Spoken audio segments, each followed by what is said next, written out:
කූඩාරමක් වූ අපේ භූමිකගේ කඩා වැටුණත් දෙවියන් වහන්සේගෙන් වූ ගොඩනැගිල්ලක් වන අතින් නොසෑදුවා වූ සදාකාලික ගෘහයක් කොහෙද තියෙනවා කියන්නේ? ස්වර්ගවල අපිට ඇති බව දනිමු. කී දෙනෙක් දන්නවද ඉස්සලෝක?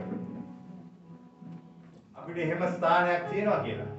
ඔබ ඕක දන්නේ නැත්නම් ඔබ මෙහි භාගත විදිහට කියනවා. කොහෙටද යන්නේ වෙන්නේ මොනවද මොකුත් දන්නේ නැහැ.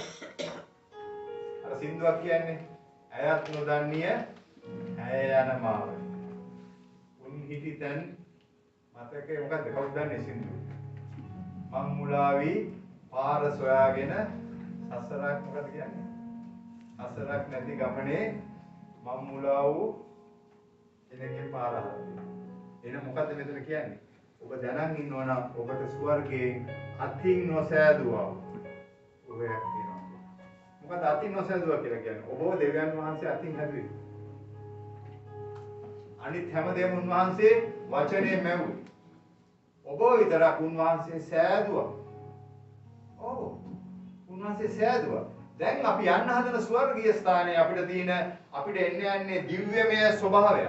මොකද්ද වෙන්නේ? අපේ ආත්මය ඒ දිව්‍යමය ස්වභාවයට සෙට් වෙනවා. මේක තමයි ජොයින් වෙන්නේ. මේ මානසික මනුෂ්‍ය බාහිර ස්වરૂපයේ මේ කූඩාරම ගැලවෙනවා. අර සදාකාලික කූඩාරම එලා සෙට් වෙනවා. මේක තමයි ඩිවයින් කම්බිනේෂන් එක. නැත්නම් දිව්‍යමය සම්බන්ධකම. මේකට යන්නයි ඔබ මේ සූදානම් වෙන්නේ. දෙවෙනි පදයේ කියනවා මක්නිසාද මේකේදී අපි කෙඳිරි ගාමින් අපේ ස්වර්ගීය වාසස්ථානයේ කරඳ ගන්න ආශා වෙමු. ඔබ ආශා කරන්න ඕන ස්වර්ගීය වාසස්ථානයේ කරඳ ගන්න. පොළොවේදී අපි කෙඳිරි ගන්න. අඬනවා, දුක් වෙනවා, විලාප කියනවා. එකිනෙක කෙනාට දේවල් චෝදනා කරනවා, ප්‍රශ්න ඇති කරනවා.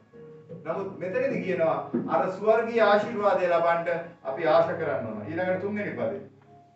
මෙසේ වූ කල්හි අපි පරඳන ලදුව නග්නව සිටිනවා දකින්නු නොලබමු. ඒ කියන්නේ අපිව දැන් මේ දින ශරීරය ඔබෙන් ගැලවිලා ගියාට පස්සේ ඔබ නිර්වස්ත්‍ර වෙන්නේ නැහැ.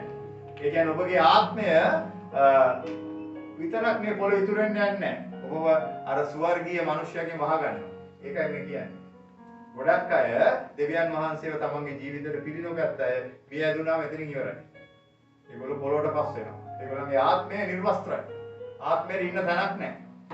නමුත් අපිට එහෙම වෙන්නේ නැහැ. අපිට මොකක්ද වෙන්නේ යන්නේ? ස්වර්ගීය තලයේ ඒ දිව්‍යමය ආත්මය ඇවිල්ලා අපිව වහගන්නවා.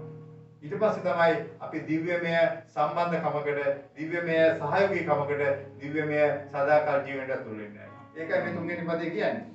එසේය මේ කූඩාරමේ සිටින්නා වූ අපි බර උසලමින් කෙඳිරි ගමු. ආයි ශරීරය කියනවා කූඩාරමක්. ආයි තාවකාලික කූඩාරමක්.